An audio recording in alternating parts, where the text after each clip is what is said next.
الحمد للہ وکفی والصلاة والسلام علی من لا نبی بعدہ۔ حدیث مبارکہ کا مفہوم ہے خوش و خرم رہے، سرسبز و شاداب رہے وہ آدمی جو میری بات سن کر جوں کی توں دوسرے مسلمانوں تک پہنچا دے۔ مضمون حدیث جس آدمی نے جہاد بھی نہ کیا، جہاد کی نیت بھی نہ کی اور اس حال میں مر گیا تو گویا کہ نفاق پہ مرا۔ اللہ کے نبی علیہ الصلوۃ والسلام نے جہاد سے واپسی پر رجعنا من جہاد الاصغر الی جہاد الاکبر ارشاد فرمایا، ہماری معمولات کی زندگی کو عملی زندگی کو بڑا جہاد کہا اور جان دینے کو، خون بہانے کو چھوٹا جہاد کہا۔ تو یہ ہماری عملی زندگی کیسے بڑا جہاد ہے؟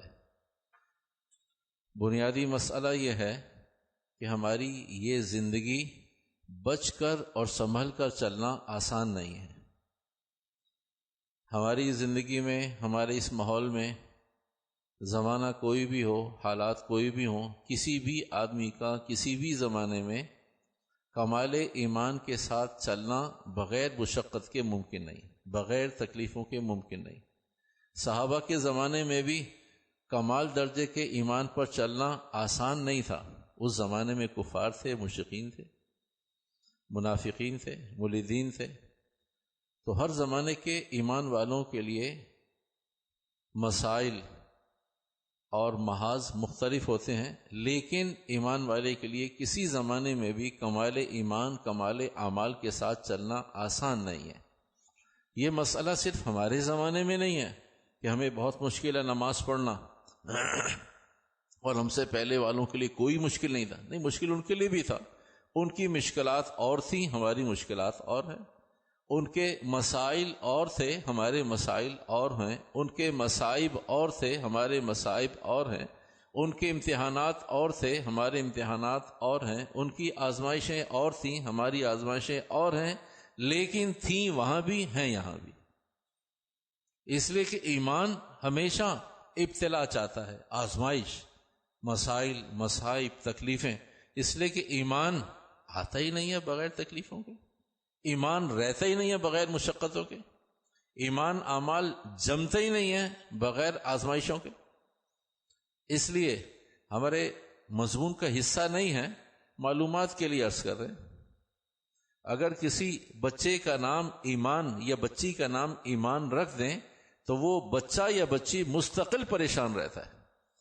کبھی بیماری، کبھی گر گیا، کبھی بڑا ہو گیا تو امتحان نہیں، پڑھائی نہیں، ماں باپ کے لیے آزمائش، محلے کے لیے آزمائش۔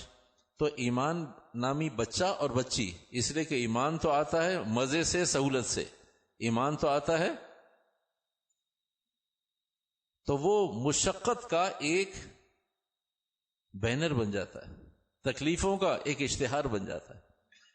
تو جس بچے یا بچی کا نام ایمان ہو تو وہ ایمان نامی بچہ اور بچی تکلیفوں میں رہتا ہے۔ اسی طرح خیر یہ مضمون نہیں ہمارا، ناموں کا ایک علیحدہ مضمون ہے، تو صرف یہ بتانا مقصود تھا کہ ایمان ہر زمانے میں ہر ایک کے پاس آتا بھی مشقت سے، رہتا بھی مشقت سے، پھیلتا بھی مشقت سے۔ یہ کبھی ایسا نہیں ہوگا کہ ایمان پھیلانے، لانے، محنت کرنے والے انہیں ہار پہنائے جا رہے ہیں، نہیں، ایسا کبھی نہیں ہوگا۔ ایمان نام ہی مشقتوں کا ہے۔ تو کیونکہ اس دنیا میں، اس زمانے میں ایمان اعمال کے ساتھ ہر زمانے میں چلنا مشکل ہے، تو اس لیے اللہ کے نبی نے فرمایا کہ بھئی ایمان اعمال کو مستحکم رکھ کر چلنا یہ بہت بڑا جہاد ہے، اور وہ چھوٹا جہاد کا، اسے بڑا جہاد کا۔ تو یہ مضمون چل رہا ہے، یہ خلاصہ ہے ماقبل کا۔ آج کا مضمون جو ماقبل سے تسلسل اور لنک کرتا ہے وہ یہ کہ ہمارے چار دشمن ہیں۔ نفس بھی میرا آپ کا دشمن ہے، شیطان بھی میرا آپ کا دشمن ہے، کافر بھی میرا آپ کا دشمن ہے، منافق بھی میرا آپ کا دشمن ہے۔ کسی آدمی کا ایک دشمن ہو تو آدمی کی نیندیں، آدمی کا سکون، آدمی کی خوشیاں، آدمی کی راحتیں اور آدمی کی آزادی سب سلب ہو جاتی ہے۔ کہ بھئی میرا دشمن بہت سمجھدار ہے. ایک دشمن ہو، یہ اطلاع ہو، اطمینان ہو، یقین ہو کہ میرا دشمن ہے، پھر کیفیت اور ہوتی ہیں. شبہ ہو تو کیفیت اور ہوتی ہیں. تو کسی کا ایک دشمن ہو تو آدمی پریشان. انسانوں کے 4 دشمن ہو، کتنی پریشانی ہونی چاہیے. اور وہ چاروں دشمن انتہائی زیرک اور سمجھدار. کسی کا دشمن پاگل ہو، دیوانہ ہو،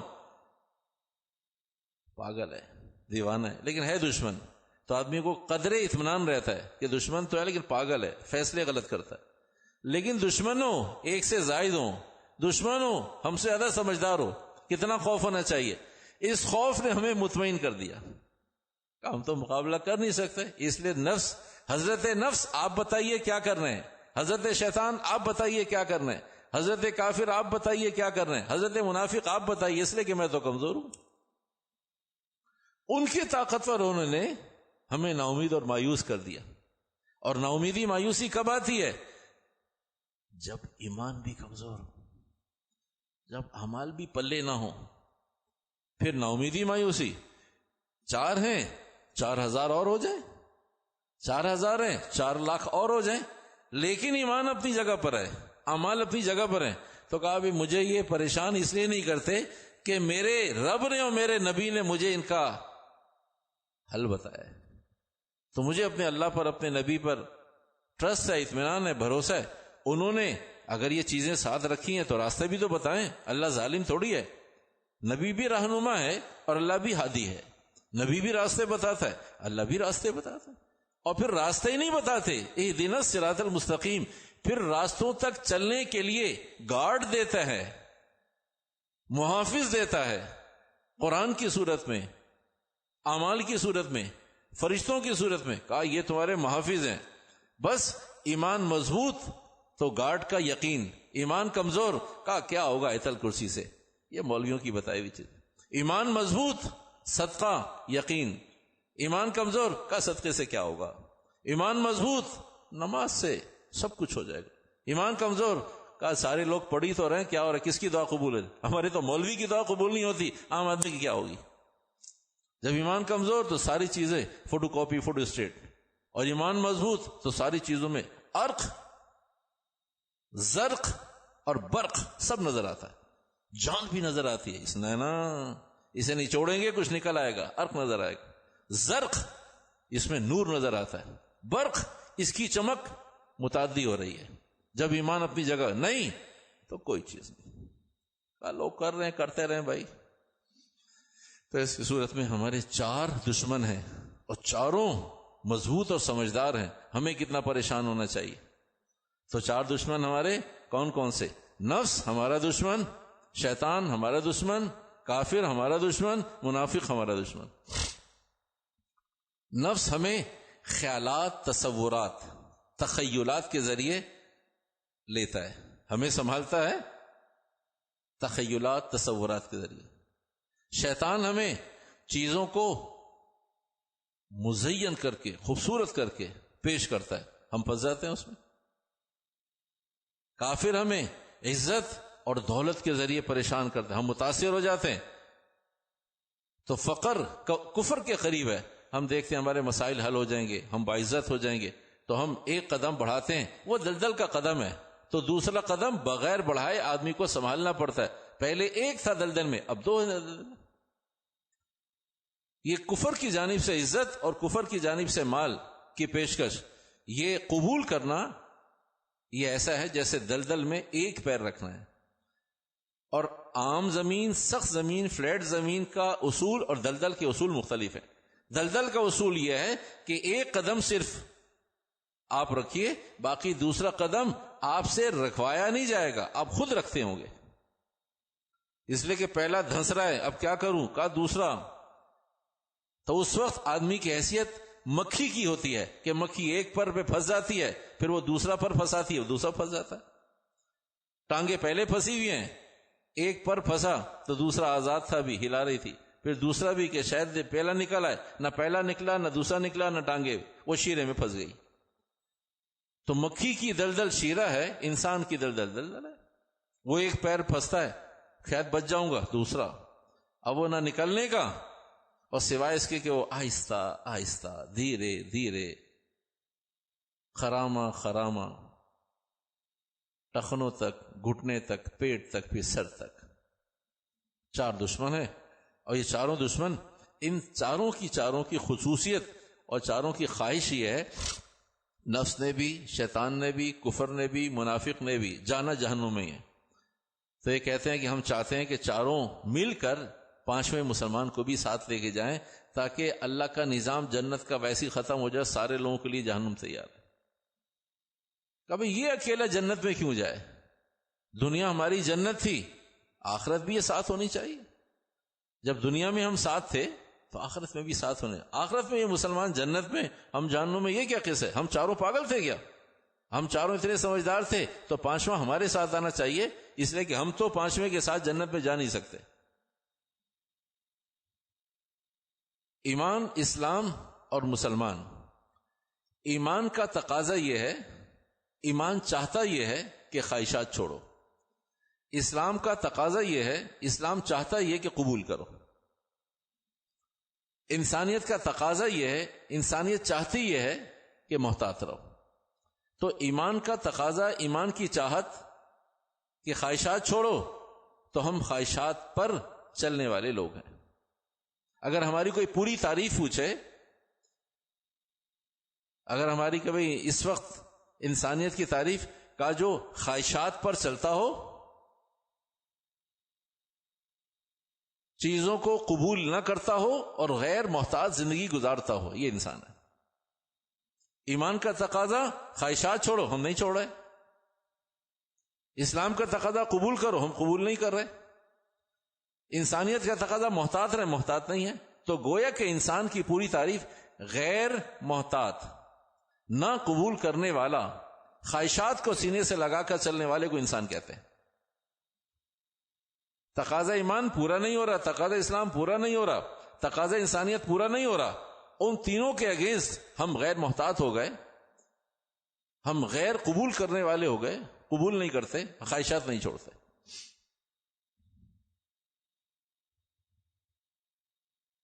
نفس اور شیطان. ایک شاعر ہے، وہ کہتا ہے نفس اور شیطان ہیں خنجر در بغل. نفس اور شیطان ہیں خنجر در بغل، وار ہونے کو ہے اے غافل سنبھل. وار ہونے کو ہے، پتہ نہیں کس وقت وار ہو جائے، پتہ نہیں کس وقت وار ہو جائے، پتہ نہیں کس وقت وار ہو جائے. جو آدمی اپنے سینس میں ہو، جس آدمی کا دماغ بیدار ہو، جس آدمی کی آنکھیں کھلی ہوئی ہوں، وہ کسی خمار میں نہ ہو، وہ کسی نشے میں نہ ہو، اسے وار کا پتہ چلتا ہے. اور ہمیں تو پتہ ہی نہیں چلتا کب وار ہو گیا. بیدار مغز آدمی پتہ چلتا ہے کوئی وار ہوا، کھلی آنکھوں والا آدمی پتہ چلتا ہے کچھ ہوا ہے. لیکن کسی نشے میں ہو، کسی خمار میں ہو تو اسے نہیں پتہ چلتا، اسے نہیں پتہ چلتا. تو ہمیں پتہ ہی نہیں چلتا نفس نے کب، شیطان نے کب، کفر نے کب، منافق نے کب کر دیا وار. نفس اور شیطان ہیں خنجر در بغل. ہے تو بظاہر ایک شعر، 2 جملے 2 لائنیں. نفس اور شیطان ہیں خنجر در بغل. نفس اور شیطان کی حیثیت خنجر کی سی ہے، اور رکھا ہوا بھی بغل میں ہے، ہلے جلے گا تب بھی لگے گا. نفس اور شیطان ہیں خنجر، ان کی حیثیت خنجر سے کم نہیں ہے. اور در بغل، چھپایا ہوا بھی بغل میں، نہ لیٹ سکتا ہے، نہ بیٹھ سکتا ہے، نہ ہل سکتا ہے، نہ بھاگ سکتا ہے، نہ چل سکتا ہے، اس لیے کہ جہاں چلے گا لگے گا، جہاں لیٹے گا وہاں چبھے گا، جہاں بھاگے گا وہ جسم پھاڑ دے گا. اور خنجر بھی ایسا کہ جو 2 دھاری خنجر ہے، دونوں طرف سے بچنا ضروری ہے. نفس اور شیطان ہے خنجر در بغل. تو نفس کا کام ہے صرف اور صرف تخیلات، تصورات. کہاں سے آتے ہیں؟ کسی چیز کو دیکھا، دیکھتے ہی اندر ایک جذبہ پیدا ہوا مجھے بھی کرنا. کسی چیز کو سنا، فوراً جذبہ پیدا. کوئی چیز دماغ میں آئی تو یہ نفس کا کام ہے، خالی تخیلات، تصورات کے ذریعے قابو کرتا ہے. اور شیطان چیزوں کو بہت اچھا کر کے پیش کرتا ہے، بہت خوبصورت بناتا ہے، بہت ہر چیز کا حسن دکھاتا ہے، ہر چیز کی جو مضر چیزیں ہوتے ہیں انہیں ہٹا دیتا ہے. یہ شیطان کا کام ہے. جس چیز کی بھی خوبی شیطان دکھا رہا ہے اس سے زیادہ مضر اثرات ہیں وہ ہٹا دیتا ہے، تو اب صرف خوبیاں نظر آتی ہیں، صرف خوبیاں.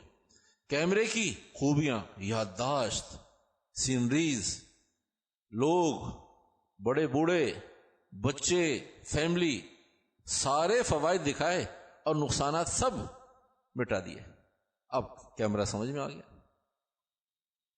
تو پہلے لوگ گلے میں لیے گھومتے تھے، تب ضرورت ہی نہیں. موبائل کے سارے فوائد گنوا دیے اور ایک نقصان نہیں گنوایا. سمجھ میں آ گئی؟ میڈیا کے سارے فوائد گنوا دیے، ایک نقصان نہیں بتایا. میڈیا سمجھ میں آ گئی. کو ایجوکیشن کے سارے فوائد بتا دیے، ایک نقصان نہیں بتایا. مکس گیدرنگ کے سارے فوائد بتا دیے، ایک نقصان نہیں بتایا. فوائد اتنے بتا دیے، اب ہر آدمی فوائد پہ گفتگو کر رہا ہے، نقصانات پہ گفتگو ہی نہیں کرتا. ہو رہے ہیں سارے نقصانات. تو شیطان کا کام صرف فوائد بتانا ہے، اور اگر کہیں گناہ ہو بھی تو اسے چھوٹا اور چھوٹا اور چھوٹا اور چھوٹا، اتنا چھوٹا اسے ڈھونڈنا پڑتا ہے، اتنا سا تو نقصان ہے. چلو، تو نقصانات کو نقطہ بنا دیتا ہے. جو کہ پہاڑ ہوتا ہے، حقیقت میں پہاڑ ہوتا ہے، اسے نقطہ بنانا اتنا سا، اس میں کیا ہے، کوئی مسئلہ نہیں. اور پہاڑ جیسے فائدے کو چھوٹا کرتا ہے، کوئی فائدہ نہیں ہے، کوئی فائدہ نہیں. نقصان گناہ کو بھی چھوٹا کرتا ہے، اور جو نقصان، تکلیف، معصیت، اسے بڑا کرتا ہے فائدے کی شکل میں. یہ فائدہ، یہ فائدہ، یہ فائدہ، یہ فائدہ. آدمی فائدے میں، اے میرے اللہ، فائدہ اور نقصان، فائدہ اور نقصان. مارکیٹنگ کے لوگ ہیں، میرا نہ شعبہ ہے، نہ میں سمجھتا ہوں، اور نہ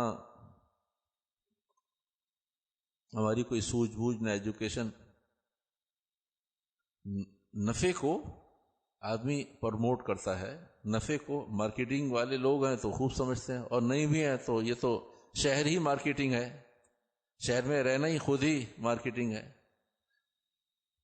کہ کوئی بھی آدمی ہاتھ رکھنے سے پہلے کہاں رہتے ہو؟ کہا کراچی میں. کہا بھائی اسے چھوڑو، اس لیے کراچی میں رہنا خود ایک مارکیٹنگ ہے. کہ بھائی نہیں، کہیں اور. خیر، تو نفعوں کو بتایا جاتا ہے کسی چیز کے بیچنے کے لیے، کسی چیز کی مارکیٹنگ کرنے کے لیے. ایسا ہی ہے نا بھائی، وہ نفع ہی نہیں جسے بتانا پڑے. یہ قرآن حدیث کہتا ہے. وہ کیسا نفع ہے جسے بتانا پڑا ہے؟ نفع تو جب جادو سر چڑھ کے بولتا ہے تو نفع کیوں نہیں بولتا؟ یہ کیسا نفع ہے جس کی مارکیٹنگ کرنی پڑتی ہے؟ تو جس کی مارکیٹنگ ہو رہی ہے آفیشلی وہ نفع نہیں ہے. اور نفع وہ ہوتا ہے، نقصان وہ ہوتا ہے جس کا پتہ چلا یہ نقصان، یہ نفع. کسٹمر بولے یہ فائدہ، یہ فائدہ، یہ فائدہ. کہا آپ کو کیسے؟ کہا نظر آ رہے ہیں بھائی. یہ کیسا نفع ہے جس کے لیے قوت لگانی پڑتی ہے، جس کے لیے کروڑوں ڈالرز لگانے پڑتے ہیں؟ اس کے نفع عام کرو، بتاؤ، تشہیر کرو. یہ نفع تھوڑی ہے. آفیشلی لغت یہ کہتی ہے کہ نفع وہ ہوتا ہے جو خود بولے. مثال ہم نے پہلے بہت دفعہ کی، مضمون کو سمجھانے کے لیے. پوچھتے نہیں، آپ کو بتا دیتے ہیں، اس لیے کہ پوچھنے میں وقت ضائع ہوتا ہے. معلوم تو آپ کو ویسے ہی ہے. اگر کسی آدمی پر جن آ جائے، کوئی اوندھی حرکتیں کر رہا ہو، تو ہر آدمی کہتا ہے اسے کیا ہو گیا؟ کہ اس پہ جن ون تو نہیں آ گیا؟ تو یا کوئی مارکیٹنگ کرتا ہے کوئی ساتھ چل رہا تھا اس کے کہ بھائی اس کے قریب میں آنا، یہ ایسی حرکتیں اوندھی حرکتیں اس لیے کر رہا ہے کہ اس پہ جن آیا ہوا ہے. وہ کوئی اشتہار لگا کے نہیں گھومتا، وہ کوئی ساتھ کوئی بتانے والا ساتھ نہیں رکھتا، اس کی حرکتیں بتاتی ہیں کہ یہ نقصان یہ فائدہ، یہ نقصان یہ فائدہ. ایسا کیسا نفع ہے کہ میرے زمانے میں ہر نفع کو بتانا پڑتا ہے بغیر اس کے سمجھ میں نہیں آتا. تو یہ مارکیٹنگ تو ان نفعوں کی ہوتی ہے جو آفیشلی نفع نہیں ہوتے، اسے نفع بنایا جاتا ہے، اسے نفع دکھایا جاتا ہے، اسے نفع گردانا جاتا ہے، اسے نفع بولا جاتا ہے، پھر لوگ قبول کر لیتے ہیں. جب لینے کے بعد کہا یار اتنا کچھ بتایا تھا، اتنے تو فنکشن ہے نہیں اس میں، اتنا تو فائدہ اس میں ہے نہیں، اس لیے کہ وہ آفیشلی نفع نہیں تھا، ان آفیشلی نفع تھا. تو بول بول کے لوگ متاثر ہو گئے، قبول کر لیا، اب اس میں اتنی دلچسپی اٹریکشن رہی نہیں.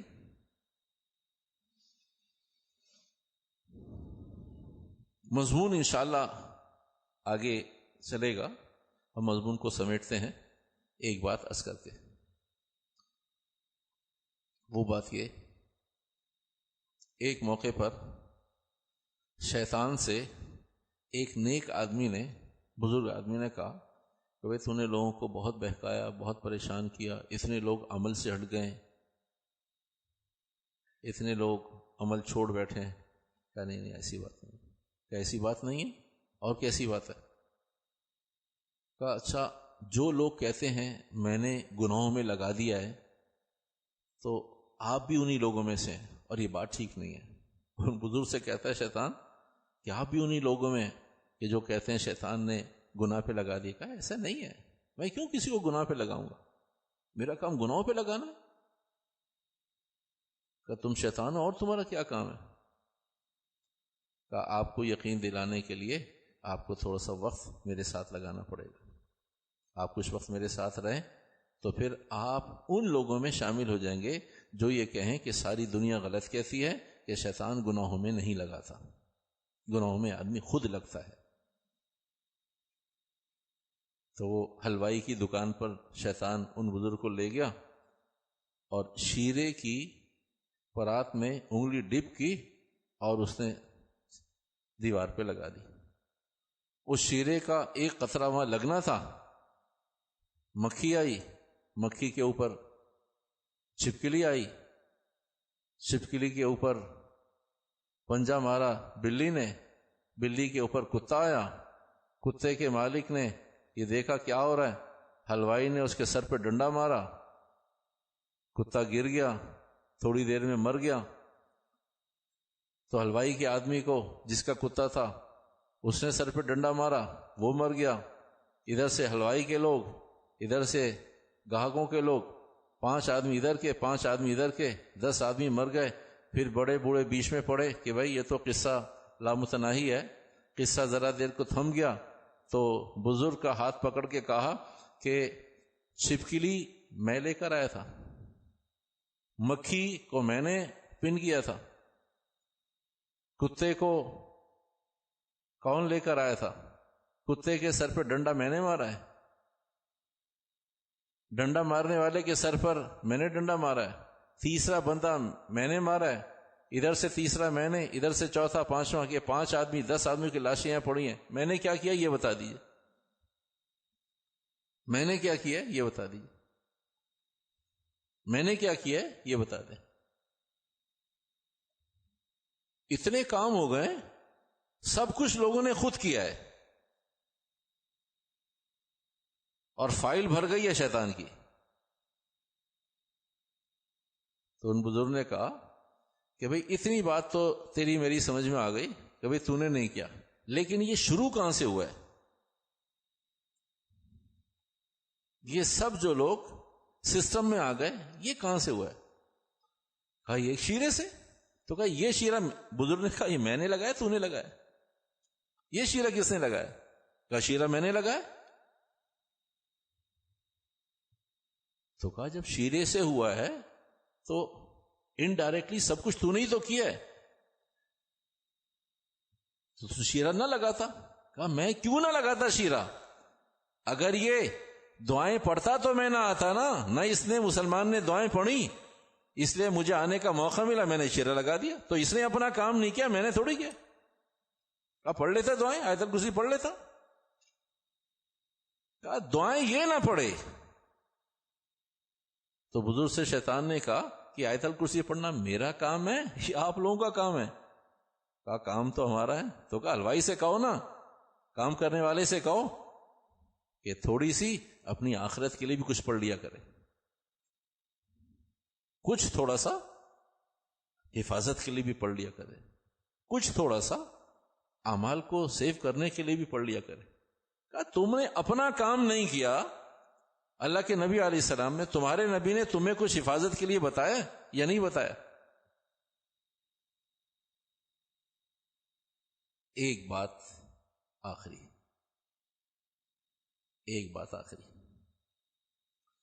آج بیماریاں زیادہ ہیں یا پچھلے زمانے میں ماضی میں بیماریاں زیادہ تھیں؟ آپ کے پاس معلومات ہوگی. میں تو ایک دینی نقطہ بتا رہا ہوں آپ کو. قبول کریں گے علی الراس والعین، نہیں قبول کریں گے کوئی بات نہیں. آپ کے پاس بھی معلومات ہوں گی، میں آپ کو دینی نقطہ بتا رہا ہوں. بیماریوں کے بہت سارے اسباب ہیں، من جملہ بہت سارے اسباب ہیں بیماریوں کے. ان میں سے ایک بہت مضبوط، مستحکم، بے غبار، پرفیکٹ ایک سبب یہ ہے کہ جس چیز پر کھانے کی ہو، پینے کی ہو، پہننے کی ہو، برتنے کی ہو، رہنے کی ہو، اس پر جس آدمی کی نگاہ پڑی ہوگی اس نگاہ کے اچھے اور برے اثرات پڑ جاتے ہیں. جتنی چیزیں ڈسپلے ہو کر بکتی ہیں ان سب میں نظر بد موجود ہوتی ہے. تو اس لیے باہر کے کھانے آج زیادہ ہیں، ڈسپلے زیادہ ہے، ملبوسات وہ ڈسپلے پر، کھانے پینے کی چیزیں ڈسپلے پر، مٹھائیاں ڈسپلے پر، پینے کی چیزیں، مشروبات ڈسپلے پر. تو ہر آدمی لے نہیں سکتا. اچھا یہ آپ کو بہت عجیب بات بتاؤں کہ صرف فقیر کی، مسکین کی، غریب کی نظر بد نہیں ہوتی، کسی کی بھی ہو سکتی ہے. ایک آدمی لے رہا ہے، اس کی نظر بد کیوں ہو گئی؟ وہ کہتا ہے یار ساری لے لیتا تو اچھی تھا، لیکن مجھے تو 5 کلو چاہیے اور ساری نہیں. تو نظر بد نہیں معلوم کہ ساری نہ لے سکنے کی وجہ سے. کہا دیکھو کیسا فروٹ لگا ہوا ہے، میرے بس میں ہوتا میں پورا ٹھیلا خرید لیتا. بھائی 2 کلو دے دو. لگ گئی نظر، بہترین ماشاءاللہ فروٹ رکھا ہوا ہے تو آدمی دیکھتا ہے، ماشاءاللہ نہیں کہتا، لگ گئی نظر، حالانکہ لے رہا ہے. اب پتہ نہیں واقعہ ہے یا لطیفہ ہے، ہم نے سنا اس لیے آپ کو بتا رہے. ٹھیلے پر اچھے موسم میں بہترین سرخ ٹماٹر اور مہنگا بھی. ہر آدمی آتا ہے پوچھتا ہے، کہا جی 100 روپے کلو. 2-4 لوگ کھڑے ہیں کہ بھائی کچھ کم کر لو. کہا نہیں 100. تو اس آدمی کو اللہ نے خیال دیا کہ بھئی اگر میں اتنے سارے لوگ ہیں تو میں کچھ کروں، اللہ نے مجھے طاقت دی ہے. تو اس سے پوچھا بھئی کیا کلو ہے؟ کہا جی 100 روپے کلو. کہا سارے ٹھیلے پہ کتنے ہوں گے؟ کہا جی 1.5 من ٹماٹر ہوگا، بہترین سجاوٹ کے ساتھ. تو کس اگر میں سب کا سودا کروں تو کیا لگاتے ہو؟ 50 روپے. کا نہیں 80 روپے پہ بات طے ہو گئی کہ 80 روپے کلو سب دے دوں گا. اس نے زبان دی، کہتے نہیں دوں گا. کہا یار آپ عجیب آدمی ہو، ابھی تو آپ نے کہا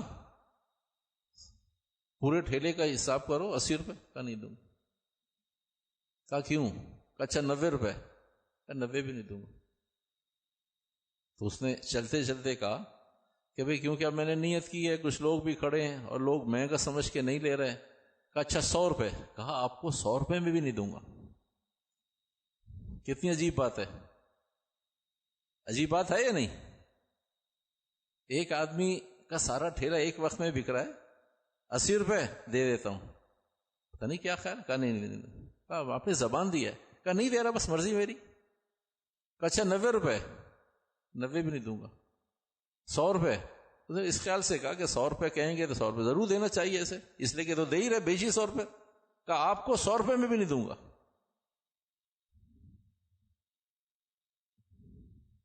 کسی کے ذہن میں ہے جواب؟ ہے جواب کسی کے ذہن میں؟ ہے؟ شیطان کام کر رہا ہے، اس لیے کہ مضمون شیطان کا چل رہا ہے. اور بھائی پتہ ہے اس نے کیا کہا؟ لیکن ہنسنا منع، یہ خیال کیجئے گا یہ مسجد ہے. اس نے کہا اگر آپ کو سارے دے دوں گا تو سارا دن کیا بیچوں گا؟ اگر میں نے آپ ہی کو سارے دے دیے تو پھر سارا دن تو بیچنے ہیں نا مجھے، میں سارا دن کیا بیچوں گا؟ کیسا مضبوط جواب ہے کہ آدمی کو یہ نہیں معلوم کہ میں نے پیسے باہر نکالنے ہیں یا سارا دن وقت ضائع کرنا ہے یہاں پر بدنظری کر کے. بیچ بھی رہا ہوں، مزے بھی کر رہا ہوں. لوگ میرے ٹماٹروں پہ بدنظری اور نظریں بد لگا رہے ہیں اور میں نے سارے زمانے کو دیکھنا ہے. بازار میں کھڑا ہوں، میرا وقت کیسے گزرے گا شام تک؟ اس کے پاس وقت کے گزارنے کا کوئی فارمولہ نہیں ہے وہ مسلمان. اگر آپ کو میں دے دوں گا تو سارا دن کیا بیچوں گا؟ تو سارا دن بیچنا میرا کام ہے، بک جانا ایک ہی وقت میں ایک ہی گاہک سے، یہ میرا کام نہیں ہے.